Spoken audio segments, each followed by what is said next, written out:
ಕೋಲಾರದಲ್ಲಿ ನಿನ್ನೆ ಪ್ರಚಾರಕ್ಕೆ ಚಾಲನೆ ನೀಡಿದ್ರು ಸಿಎಂ. ಆದ್ರೆ ಮುನಿಯಪ್ಪ ಅವರು ಮಾತ್ರ ಭಾಗಿಯಾಗಿಲ್ಲ. ಅದರ ಜೊತೆಗೆ ಈಗ ನನ್ನನ್ನು ಯಾರು ಕರ್ದೇ ಇಲ್ಲ ಅನ್ನುವಂತ ಆರೋಪವನ್ನ ಕೂಡ ಮಾಡಿದ್ರು. ನನಗೆ ಅದು ಗೊತ್ತಿಲ್ಲ. ನನಗೆ ನಾವೆಲ್ಲರೂ ಹೋಗಬೇಕಾಗಿತ್ತು. ನನಗೆ ಸ್ವಲ್ಪ ಆರಾಮ ಇರಲಿಲ್ಲ ಅಂತೇಳಿ ನಾನು ಹೋಗಲಿಲ್ಲ. ನಾವೆಲ್ಲ ಹೋಗಬೇಕಾಗಿತ್ತು. ಮುನಿಯಪ್ಪನವರು ಬರಬೇಕಾಗಿತ್ತು. ಯಾವ ಕಾರಣಕ್ಕೆ ಅವರು ಹೋಗಿಲ್ವೋ ಗೊತ್ತಿಲ್ಲ. ನನಗೆ ಕರ್ದಿಲ್ಲ ನನ್ನನ್ನ ಅಂತ ಹೇಳಿ ಆರೋಪ ಗೊತ್ತಿಲ್ಲ. ಕರೀತಾರೆ. ಒಬ್ಬ ಕ್ಯಾಂಡಿಡೇಟ್ ಆದವರು ಎಲ್ಲರನ್ನೂ ಕರೀಬೇಕಲ್ಲ. ಅವರೇ ಹೇಳಿದ್ದಾರೆ ಸರ್. ಕರೀತಾರೆ. ನೆಕ್ಸ್ಟ್ ಟೈಮ್ ಕರೀತಾರೆ. ಎಲ್ಲ ಒಂದು ಕಡೆ ಹಿರಿಯನ್ನ ಕಡೆಗಣಿಸೋದಿಲ್ಲ. ಅವರು ಕೂಡ ಟಿಕೆಟಿನ ಅವರ ಅಳಿಯನಿಗೆ ಕೇಳಿದರು. ಅವರಿಗೆ ಕೊಡೋದಕ್ಕೆ ಆಗಲಿಲ್ಲ. ಸ್ವಾಭಾವಿಕವಾಗಿ ಸ್ವಲ್ಪ ಮನಸ್ಸಿಗೆ ಬೇಸರ ಇರ್ತದೆ. ಅದನ್ನು ಮುಂದಿನ ಒಂದು 2-3 ದಿನದಲ್ಲಿ ಸರಿ ಮಾಡ್ಕೊಂಡು ಕರ್ಕೊಂಡು ಹೋಗ್ತಾರೆ. ಒಬ್ಬ ಹಿರಿಯ ನಾಯಕರು ಜಿಲ್ಲಾ ಸಂಬಂಧಪಟ್ಟಂತ ಜಿಲ್ಲಾ ಮಂತ್ರಿಗಳು ಹೊಣೆಗಾರಿಕೆ ಇದೆ. ಈ ನಿಟ್ಟಿನಲ್ಲಿ ಹೋಗದೆ ಇರೋದು ಕೂಡ ಇಲ್ಲೊಂದು ಕಡೆ ಭಿನ್ನ ಮತ ಮತ್ತು ಪಕ್ಷದ ಮೇಲೆ ಪರಿಣಾಮ ಏನಾಗೋದಿಲ್ಲ. ಹೋಗ್ತಾರೆ. ಅವರು ಖಂಡಿತವಾಗಿ ಹೋಗ್ತಾರೆ. ಅವರು ಜಿಲ್ಲಾ ಮಂತ್ರಿಗಳು ಈಗಾಗಲೇ ಅವ್ರಿಗೆ ಕರ್ಕೊಂಡು ಹೋಗ್ತಾರೆ. ಏನು ತೊಂದರೆ ಇಲ್ಲ.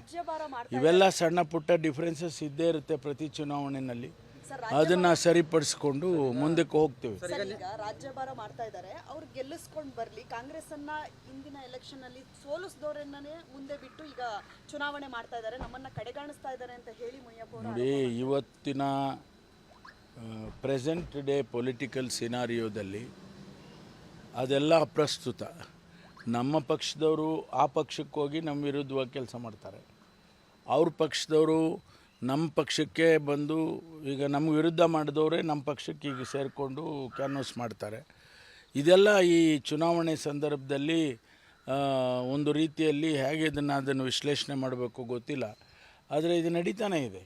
ಬೇರೆ ಬೇರೆ ಪಕ್ಷಕ್ಕೆ ಬದಲಾವಣೆ ಆಗೋದು. ಇವರು ಇವತ್ತು ವಿರುದ್ಧ ಮಾಡಿರೋರು ಪರ ಮಾಡ್ತಾರೆ, ನಾಳೆ ಪರ ಮಾಡಿದವರು ವಿರುದ್ಧ ಮಾಡ್ತಾರೆ. ಇದೆಲ್ಲ ಒಂದು ರೀತಿಯಲ್ಲಿ ಯಾವ ರೀತಿಯಲ್ಲಿ ಪ್ರಜಾಪ್ರಭುತ್ವ ವ್ಯವಸ್ಥೆ ಹೋಗ್ತಾಯಿತ್ತು ಇದನ್ನೇ ಕೂಡ ನಾವು ಭಾಳ ಕ್ರಿಟಿಕಲ್ ಆಗಿ ನೋಡಬೇಕಾಗುತ್ತೆ. ಕೋಲಾರದಲ್ಲಿ ನಿನ್ನೆ ಪ್ರಚಾರಕ್ಕೆ ಚಾಲನೆ ನೀಡಿದ್ರು ಸಿಎಂ. ಆದ್ರೆ ಮುನಿಯಪ್ಪ ಅವರು ಮಾತ್ರ ಭಾಗಿಯಾಗಿಲ್ಲ. ಅದರ ಜೊತೆಗೆ ಈಗ ನನ್ನನ್ನು ಯಾರು ಕರ್ದೇ ಇಲ್ಲ ಅನ್ನುವಂತ ಆರೋಪವನ್ನ ಕೂಡ ಮಾಡಿದ್ರು. ನನಗೆ ಅದು ಗೊತ್ತಿಲ್ಲ. ನನಗೆ ನಾವೆಲ್ಲರೂ ಹೋಗಬೇಕಾಗಿತ್ತು. ನನಗೆ ಸ್ವಲ್ಪ ಆರಾಮ ಇರಲಿಲ್ಲ ಅಂತೇಳಿ ನಾನು ಹೋಗಲಿಲ್ಲ. ನಾವೆಲ್ಲ ಹೋಗಬೇಕಾಗಿತ್ತು.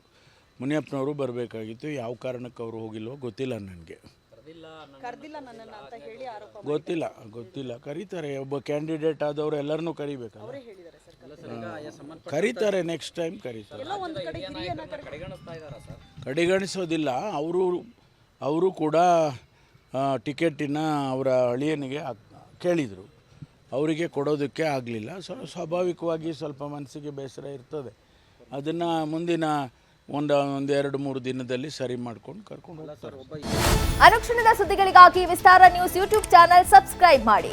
ಹೊಸ ಸುದ್ದಿಗಳ ನೋಟಿಫಿಕೇಶನ್ಗಾಗಿ ಬೆಲ್ ಐಕಾನ್ ಕ್ಲಿಕ್ ಮಾಡಿ.